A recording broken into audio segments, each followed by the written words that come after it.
Good morning. Happy Sabbath, everyone. I'm very excited to introduce to you our guest speaker today. He is actually attending a conference here in Austin at the American College of Lifestyle Medicine. It's a conference on happiness science. He just happened to be in town this next week attending the conference, and we were able to take the opportunity to have him present to us today during this service and also an afternoon presentation. A little bit about Dr. Daren Morton. He's internationally recognized for lifestyle medicine expert, certified by the International Board of Lifestyle Medicine. He is an author of over 50 publications in scientific journals and has written 3 books, including Live More Happy. Dr. Morton is a popular presenter and has presented in hundreds of audiences around the world. He lives near Sydney, Australia, with his wife and 3 children. So, Dr. Morton, great to have you here today, and excited to hear you speak. Come on up. Good to go. Good morning, brothers and sisters. Well, actually, I might try that a different way, because as you would have figured out if Chris hadn't have announced that I'm from Sydney, Australia, you probably would have picked it up from my accent anyway. So I thought I might give you a traditional Aussie. Now, Australians abbreviate everything. That's why we're called Aussie. So I want to give you a traditional Aussie welcome, and then you're going to give it back to me, just so I feel a little bit at home. Is that okay? So I just want to say, g'day, mate. Oh, that's lovely. Well done. You're honorary Aussies, okay? Now, what I need to tell you is that right at the moment, because I haven't been here for long, it's about 2:30 a.m. So about 2:30 in the morning. So normally I look a lot better than this, okay? So I'm feeling a little bit, the time zones are a bit odd, so I'll do my best. If all of a sudden I just sort of fall over and start snoring, just someone, Pastor, come and kick me, get me going again. All right, but anyway, hey, it's a pleasure to be with you. Thank you so much for the invitation to join you and speak. As I said, as Chris mentioned, I'm here for the American College of Lifestyle Medicine conference, and I was going to be in Austin, Texas, and it was sort of short notice, but I said, if there's any churches that would appreciate me coming and sharing with them, and you opened your door, so I really appreciate that. And yeah, it's just great to be with you. It's a lovely thing, when you come. I'm almost from the opposite side of the planet, and yet when you come together and you connect with your brothers and sisters, it's just, we're everywhere, and it feels like home again. So I really appreciate that, and thank you for it. I want to ask the question, who do you think you are? Right, now, before I ask you that specific question, I remember one time when that was very vivid in my memory when that question was asked. And it was actually when I was a university student, and I went to university down in the southern parts of Australia. And I remember I was studying, my original area of training was in education, so I was originally a teacher. And anyway, I remember we had this university I was at, there was this lecture theatre. And so our lecture theatre, there would be the lecturer down the front, the professor down the front, and then, if I can step down here a little bit, so it was quite low, and then the seats in like a stadium fashion went up high. And there were a couple of aisles down the centre. Anyway, what happened is we had this one student in the class who was the president of our society, right? And I was studying health and physical education. And so he was the president, and his name was Daren as well. Not that Darren's a very popular name in Australia, but he was another one. Daren Shrek. I still remember this very vividly. It was a long time ago. This was before the movie came out. His name was Daren Shrek. And we used to call him Shrekky, because this is what Aussies do, give everything nicknames.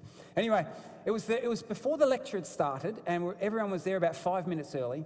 And so in this lecture theatre, there was no one up the front, but we had these stadiums of seats, and there's several hundred people in this stadium. Anyway, Daren Shrek, because he was the president of the society, the Health and PE Society, he had to make a few announcements. And so he gets up from his seat and he just walks up to the front of the stadium. This is before the professor has arrived. And he's just making some announcements, just saying, hey guys, I just want to let you know that this Thursday we're having a meeting of the PE Society. So for those, just these very benign announcements like this, when all of a sudden the professor walked in from the back of the room. Now, what's intriguing, I remember this professor, the subject we were studying was psychology. And are there any psychologists here? We've got one psychologist. All right, please take no offence at this, right? But do you know, in Australia, and I know it's not the case over here, but in Australia, some of the craziest people are psychologists. I don't know if this is so. And this professor in psychology was certainly one of the craziest people I've ever seen or met before. Anyway, he walked in to the back of this lecture stadium, and there is my friend, our friend Shrekky up the front, just still saying, hey, so remember people on Thursday night. And this professor walked in. I don't know what went through his crazy mind, but he had his lecture notes here, and he walked in and he looked down from the top, and I seriously just don't know what he thought, but he thought something was, or maybe he thought Shrekky was making fun of him or what it was. But anyway, I remember as he walked in, all of a sudden we just hear this, hey! And everyone's like, whoa! And this whole stadium full of these people everyone stopped and then looked up, and there was this professor standing at the back, just shaking his finger with rage at Shrekky down the front. And then he says to Shrekky, he goes, who do you think you are? He yells out to Shrekky. Now, Shrekky, it was quite a way up this stadium. Shrekky was a bit of a character, fairly jovial. And I remember him, if someone was, my professor was pointing at me, screaming, hey, who do you think you are? I'd be a bit, I'd sort of probably freeze up. But Shrekky he just rolled with it. And I remember him standing there and he went, Bond. James Bond. Like this lecturer, this professor just went from red to crimson. He had his lecture notes. He threw down his lecture notes and then started sprinting down the aisle towards Shrekky. And Shrekky went, whoa, wait a sec, this has just got really serious right now. And I remember he stood there in front of this whole stadium and went, whoa! And he did the run and he was straight out the door. The professor ran down the stairs, fuming out the door, and then we never saw them again. And so apparently Shrekky, later on as the story unfolds, Shrekky says that he ran into another lecture theatre, hid under one of the chairs until the danger passed, and then all of a sudden just snuck out after about 15 minutes and all was well. I don't know what went through that professor's mind, but I always remember the question, who do you think you are? And I want to ask you the same question today. Who do you think you are? You see, what we know, and I'm very much immersed in the health and the well-being area, and I have a great interest in what it takes to live your best life. And what we know, and the science shows, is that how you see yourself, who you think who you are, has a tremendous impact on the life course, on your life course, on how things go for you in life, in the long term. And so I want to ask you once again, who do you think you are? What's really interesting is that we know that people get a sense of who they are from a variety of different things and in a variety of different ways. Let me give you some examples. You see, some people get a sense of who they are through their body image, how they look. So, now I know that you might be looking at thinking, wait a second, that guy doesn't seem quite right. And I just want to say this is a very tight-fitting shirt, okay? So it's deceptive. My clothing's deceptive here. But you know what? We have in Australia, I don't know, and once again, I have to be very careful because Aussies, we actually arose as a nation of convicts. So you need to excuse our behaviour, all right, and the things that we say. So please, I don't want to offend anyone, but in Australia, we have these guys that we call muscle heads. Right? I don't know if you have these in the United States, but these are guys, they go to the gym, and it's like, whoa, and in the gym there are two things, right? You've got the machines, the weights that you lift, and then what are the other things that you have in a gym that is compulsory to have in a gym? The mirrors, of course. That's right, because we sit there in the front of the gym, it's like, whoa, yes, look at that. I'm huge. And then after a while, you know, as your muscles sort of puff up, you see these guys, they walk out and they sort of turn sideways to go through the door. And it's like, whoa, look at me. And you know what that becomes? You know, that sense of how they look and their physical appearance becomes a big part of who they are. And you know, the ladies, you can laugh and you go, oh, how silly, and scoff at these men. But you know what, ladies, you're the same. You're the same. How you dress influences how you see yourself, you know, and how you feel about yourself. My wife, I remember she would go and get changed. We're going out somewhere. My wife's name's Sarah, and then I have 3 children, Olivia, Elijah, and Caleb. But I remember I'll say, oh, we're going out somewhere. We're going out for a meal or whatever it might be, or to visit someone. And Sarah, I remember, will come out and she's wearing something, and then she'll look at me and she'll go, hey, does this make me look fat? All right, and I don't know if there's a correct answer to that question. Right, so I go with a safe one, of course, and say, no, not at all. And she goes, it does too. I'm going to go get changed. And so she goes off and then she gets changed. Now she walks out, and I want to tell you ladies, right, I'm giving you the heads up here. She walks out, and this time she's got a completely different expression on her face. It's like, eh. Right? Now, I cannot see any difference whatsoever. Right? So we men, we cannot notice any difference whatsoever. But she sees herself differently in her head, you know, and how she feels about herself changes because of that. So, you know, ladies, you have that advantage. You can just change your clothes, and how you see yourself changes accordingly, which is a great thing. But, you know, for some people, our body image has a huge impact on how we see ourselves, who we think we are. For others, it's our sporting prowess. Now, for those who know me, know that that's not actually me, because I'm actually not very good at jumping at all. But you know what? We know that, you know, sometimes these young people there, or sometimes old people, it's that, you know, well, you can do this. You're accomplished at doing this particular thing. And that becomes a huge part of how we see ourselves and how we feel about ourselves accordingly. For others, it's the things that we own. You know, it's like, yeah, you know what? I've got that car, or I've got that house. And that becomes a big part of how we see ourselves and how we feel about ourselves. Now, for some of us, it's our fashion sense. You know, how good we look in terms of what we wear. Now, this is actually a real photo of me as a kid. Now, it's a shame because the photo doesn't do it justice there. I'm actually wearing a purple velvet suit, okay? Looking the goods, hey. You know, my mum, I can't believe she did this to me as a kid. The worst part, you can't see that part, it actually was just shorts. So I don't know whoever invented this, but it was a purple velvet suit with shorts. Right? This is not a good thing. I just want to note to self, right, to parents, don't dress your kids like this unless you want them to get beaten up at school. All right? And so anyway, that was me. So, you know, fashion was never a big part of how I saw myself. I wasn't great at that. You know, for some people, it's the people that you know. And have you ever met people like this? They're chatting and it's like, oh yeah, well, the other day when I was talking with so-and-so, you know, it's like these name drops. You know, it's because of, hey, I know these people, and then that changes the way that they feel about themselves and the way they see themselves. For some of us, it's the groups that we belong to, isn't it? And like our church community, you know, that can become a big part of who we think we are, you know, and how we see ourselves. Sometimes, though, groups that we belong to can be not so great an influence on us, can't they? I mean, I don't know about motorcycle clubs over here. Maybe they're a great thing in Australia.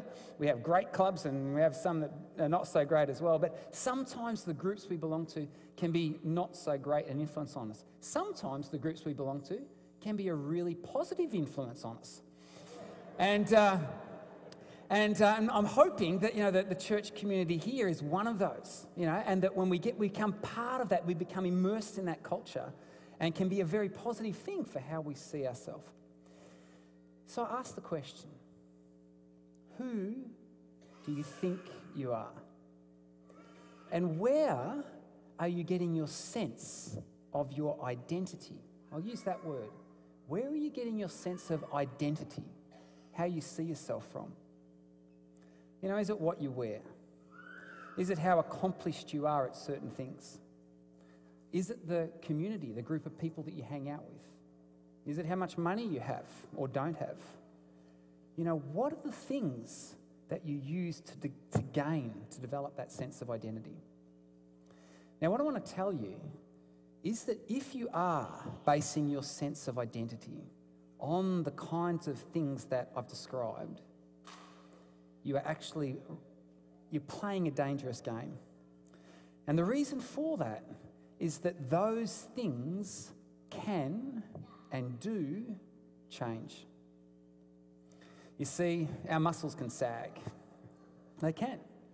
You know, our muscles can sag. We can lose that sense, you know, of how good we might look.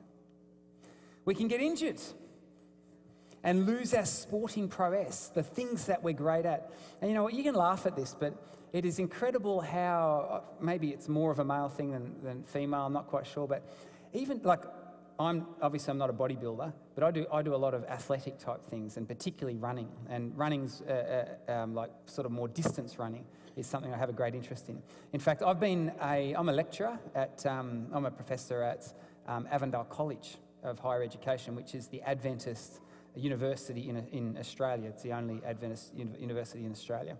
And I've been a professor there for now. This is my 25th year. So I've been there for a long time. And you know, when I was younger, so I'm nearly 50 now, but when I was younger, I used to be very athletic and I used to compete very seriously at fairly high level in Australia. And one of the things that I was interested in was running. And when I first came to Avondale, I said I loved racing against the students, right? And I was only young. I was only 23 when I first started as a professor at Avondale. And for the first 5 years, we have a 10-kilometre run, which would be like a 6-mile run. And so I'd race the students. And I went for the first 5 years without any student beating me. And you know what? I actually sort of felt pretty good about that. I was like, wow, you know, and I can keep these students. Then I made it to 10 years. I'm thinking, yeah, you know what? I'm 33 now, and I'm still being able to, you know, match it and mix it with these young guns. Then I made it to 20 years, right? 43, and I was still pushing it. And you know what?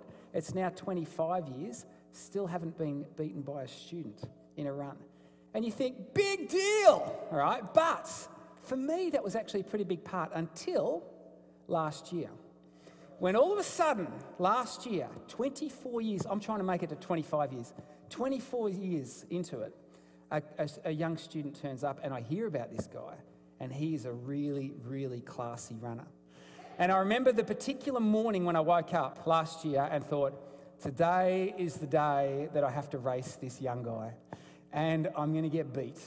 And you know what? I actually had this sense of, you know, almost how I see myself as a want-to-be athlete, if you like, was about to change.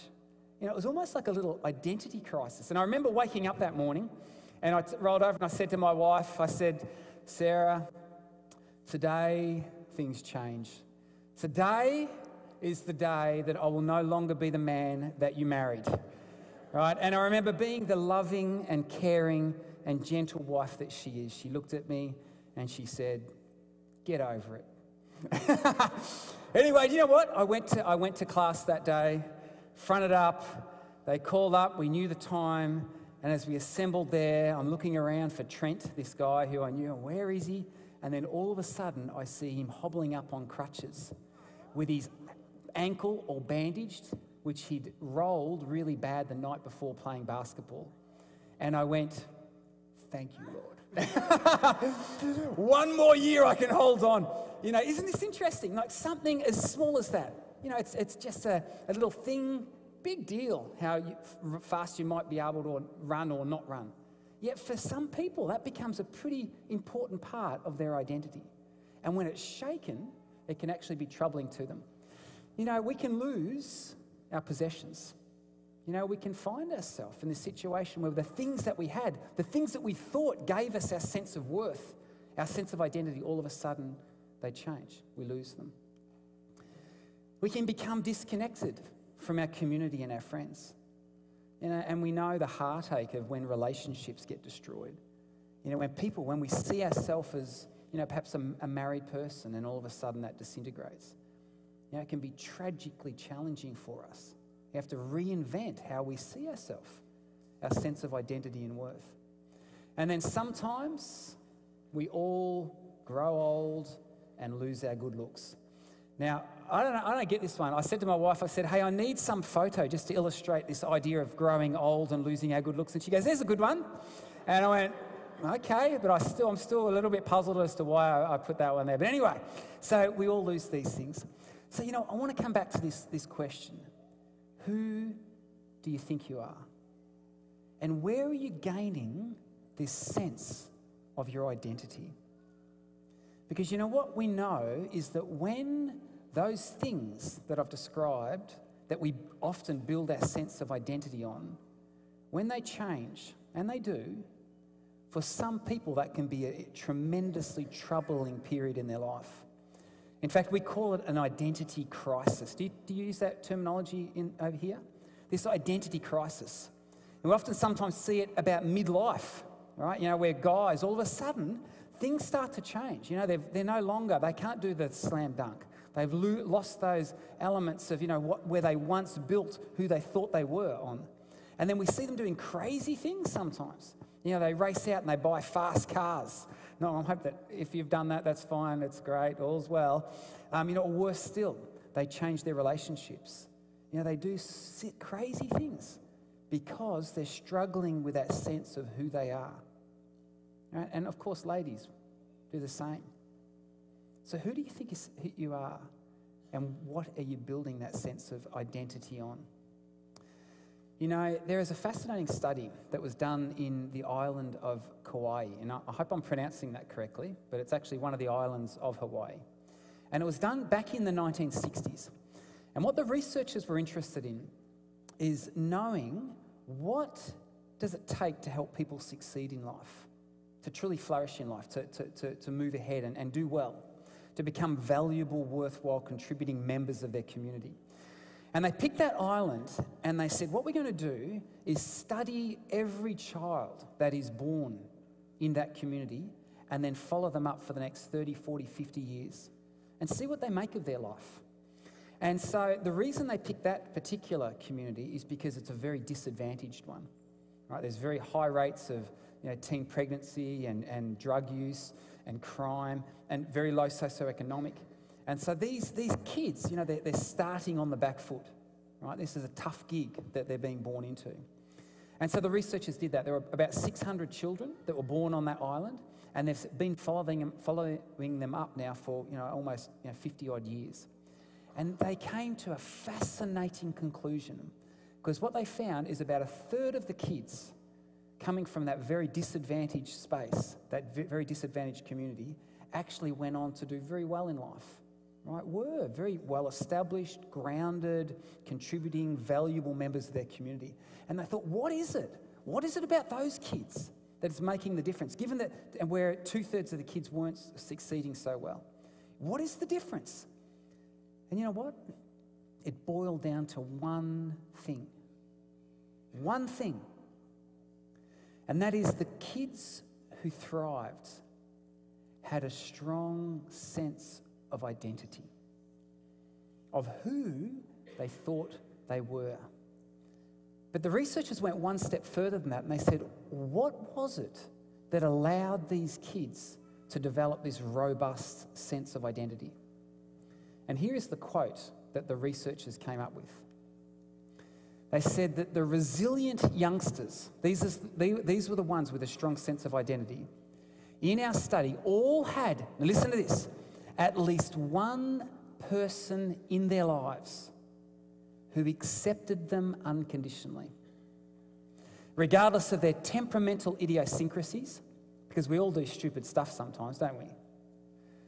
Their physical attractiveness, because we all don't look great all the time, and their intelligence, because we're not all smart all of the time. And you know what they found? The greatest predictor of these young people developing a robust sense of who they were was determined by having that one significant person in their life who accepted them unconditionally, regardless of some silly things that they may have messed up, regardless of whether they had pimples all over their face because that was the period they were going through, regardless of whether they were flunking out of school. They had that one person who accepted them unconditionally. You know, when I learned about that study, you know what jumped out at me? As Christians, we have one person, actually not just a person, the most significant person in the entire universe, who doesn't just accept us unconditionally, but loves us passionately and unconditionally, regardless of what we do, good, bad, or otherwise. You know, it doesn't change for God, for Jesus. The way he sees us never changes. He loves us regardless of anything. And you know what I've come to believe? I've actually come to believe that that is the heartbeat of the transforming power of the gospel. When people allow it to sink into the very depths of their psyche, that you have the Creator God passionately in love with you, and nothing can change that, then you are set up for remarkable success in life. You know, I share just two biblical stories that illustrate this in a very powerful way. First one is Peter.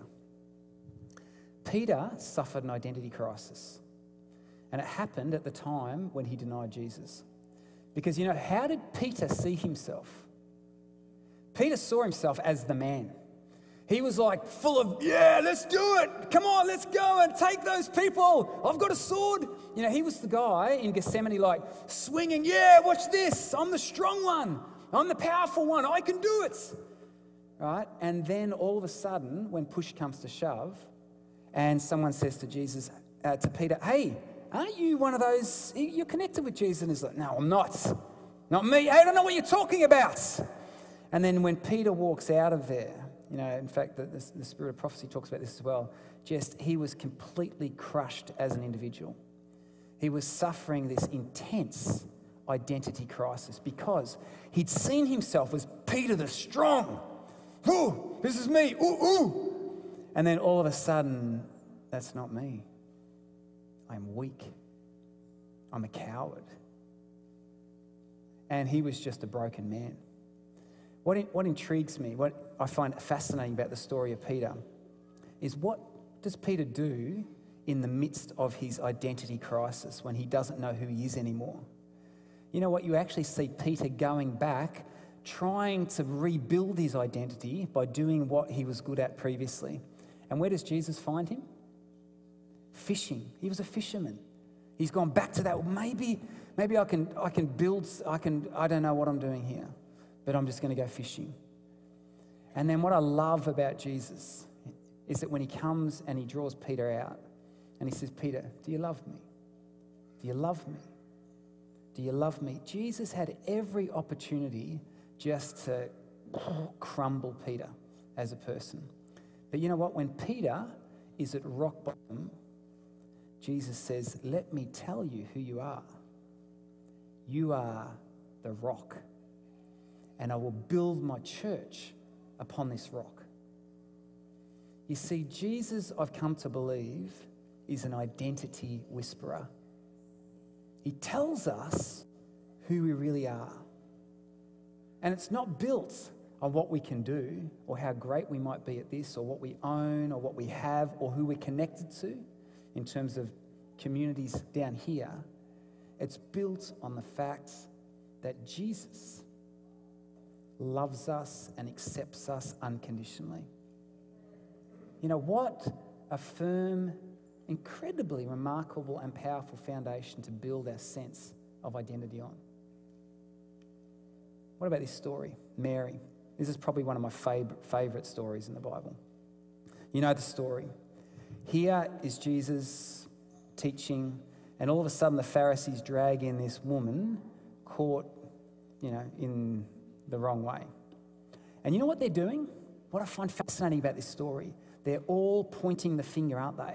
And you know what they're saying to Jesus? This is who she really is. This is her identity. You know, she deserves nothing. She is scum. She is at the bottom, the underbelly of the earth. All right? That is who she is. And Jesus, you know what his response is? I love this. I just love this story.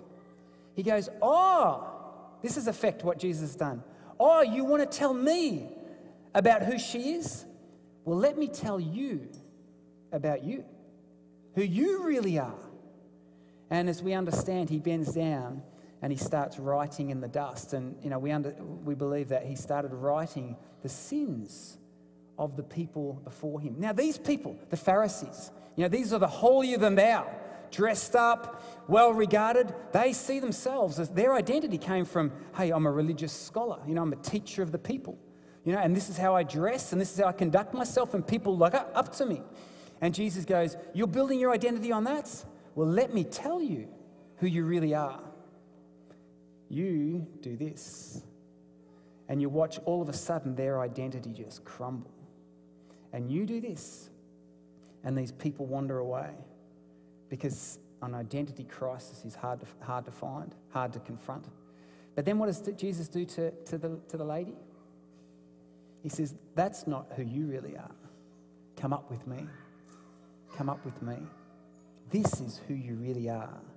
You're a daughter of the Most High King. And you know what we see, and I love about this, is that these two stories, these people got it. You know, they got it. They recognize it's not about who you are, it's about whose you are, that you can build your identity. And when you do that, you become a world changer. Everything about your life path, your life trajectory changes because you see yourself differently. You are put on a keel destined to change the world. I honestly believe that. And as I said, I absolutely believe that this is the heartbeat of the changing and restorative power of the gospel. When people recognise that the greatest, most powerful entity in the universe, this loving God, not just accepts, but loves them unconditionally, regardless of those temperamental idiosyncrasies, your physical attractiveness, or your intelligence. So who do you think you are? Who do you think you are?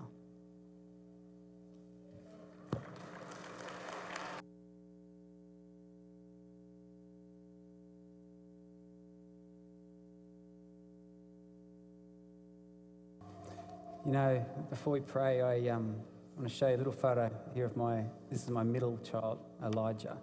When he was just about 4 or 5 years old there, he's now 13. But when he was this age, every night I'd come in and tuck him in bed, and I'd say, hey, Elijah, and he'd go, yeah. And I'd go, Daddy loves you. And he'd go, why? And I would play a game. It became somewhat of a game. I'd say, oh, because you're so good at climbing trees. And he'd go, And then the next night, I'd go, hey, Elijah, Daddy loves you. And he'd go, why? I said, oh, because you're so clever. And then this went on for almost an entire month before I realised how foolish I was. And then I knew the next night what I needed to say. And so that evening, as I tucked him in, I said, hey, Elijah, Daddy loves you. And he said, why? And I said, because you are mine. And there is nothing, good or bad, that you could do that will ever change that. And so, who do you think you are, brothers and sisters? Well, I want to tell you that you are sons and daughters of the Most High King. And his attention cannot be divided. He has all the time in the world for you. He's got his eye on you. He knows your name. And build your identity on that. Nothing can change it. Let me pray for you. Lord, I want to pray for my brothers and sisters here. Lord, help them to know that you have your eye on them. Lord, that they are precious to you, each and every one, and that your attention cannot be divided. And Lord, I pray that they may see that it's not the things they have, what they can do, or any of these peripheral things that change that determines who we are and our sense of worth. It's not who we are, it is whose we are. And Lord, we love you and thank you that you embrace us and love us so passionately. And we thank you in Jesus' name. Amen.